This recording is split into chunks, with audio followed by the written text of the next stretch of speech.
Look familiar? This is the newest iPhone. This is the iPhone SE. It looks familiar because it's the iPhone 5's body with all the same features from the iPhone 6S. So it's this 4-year-old flagship on the outside and an 8-month-old flagship on the inside. And with this phone, Apple is basically answering the call for a small flagship smartphone. All the high-end phones these days are big, phones do a lot, screens got bigger, and I see it in the comments all the time, like people talking about it on Twitter. What's the best small smartphone you can get that doesn't make any compromises? It would be cool to see more of those. Well, this phone is definitely small, so it looks like it's kind of trying to fill those shoes. So yeah, it really is the iPhone 5 and 5S body in all its rectangular chamfered glory. The 5S was my first iPhone ever, so I kind of liked this squarish design. It's definitely easier to hold with those flat sides than the round iPhones we have now. I still would have liked to have seen a new design though, for a brand new compact phone in 2016 instead of a recycled one, but this is what we got. So the only way you can tell you have an iPhone SE and not an iPhone 5 is the rose gold color, or that little SE badge on the back, which apparently stands for Special Edition. That's it. Otherwise, it looks exactly the same, unless you add any skin or case to it, of course. I'll link this one below.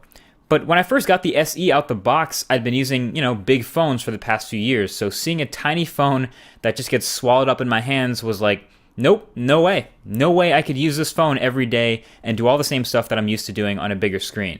But it actually turned out to be not that bad thanks to the high-end specs, and now I feel like I want to see more high-end, smaller Android phones too. First of all, a smaller phone makes it easier, especially for people with small hands, to reach all 4 corners of the display, and that's important to be able to do that without adjusting your grip. It's comfortable, so it's great for all those top left corner buttons in iOS. And then the smaller phone is just generally easier to handle. It's less phone in the pocket, less in the hand when you're on a call. It's also a little bit lighter. I just kind of started getting used to it like I got used to bigger phones. But there are definitely downsides though. The display is the biggest one, or I guess the smallest one. This is still the 4-inch Retina display from the iPhone 5, so 1136 by 640. And when you're sub 720p, you can never quite match the viewing experience or the gaming experience or anything of a phone with a big display and front-facing speakers, no matter how good the performance is. But I'm happy to report that performance is not a problem at all. The iPhone SE, like I mentioned, has most of the same features from the newest iPhone, so including the specs. So you get an A9 chip and 2 gigabytes of RAM for a low-res display. So basically performance is a breeze here, everything is smooth, multitasking is great. That's what you would expect. And the camera upgrade is also from the iPhone 6S. So a new 12 megapixel sensor and a slightly smaller aperture has this taking very similar photos and 4K videos to the iPhone 6S. Now there's no optical image stabilization, but everything else is on point. The autofocus is super quick. There's a quick shutter that you're used to from other iPhones. I'll go right ahead and say this is the best camera in a small smartphone. So that's got that going for it. And the front-facing camera unfortunately didn't get the same upgrade treatment, so you're getting a pretty weak 1.2 megapixel shooter here. It's not awful, but sorry, selfie people. And there's other little things that just set it back a little bit. Like it has Touch ID, but it's the older first-gen Touch ID, so it feels just a little bit slower.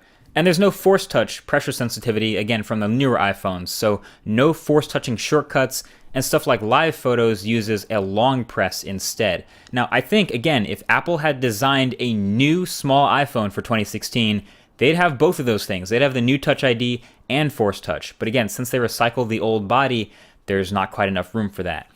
And there you have it. It's pretty much everything you need to know about using an iPhone SE. The one thing that surprised me actually was battery life. It is a small phone, and it does have a small 1642 milliamp hour battery, but the life is actually very good, and I guess I'd attribute that to the A9 chip. Everything else fell right in line where I expected. It's just a really freaking small phone. So for $400, should you buy it? It's not for everyone, that's for sure. Plus, you're only getting 16 gigabytes at that price, and I'd pretty much never tell anyone to buy a 16 gig phone. So for $500 or $600, you'd have to really want a small phone.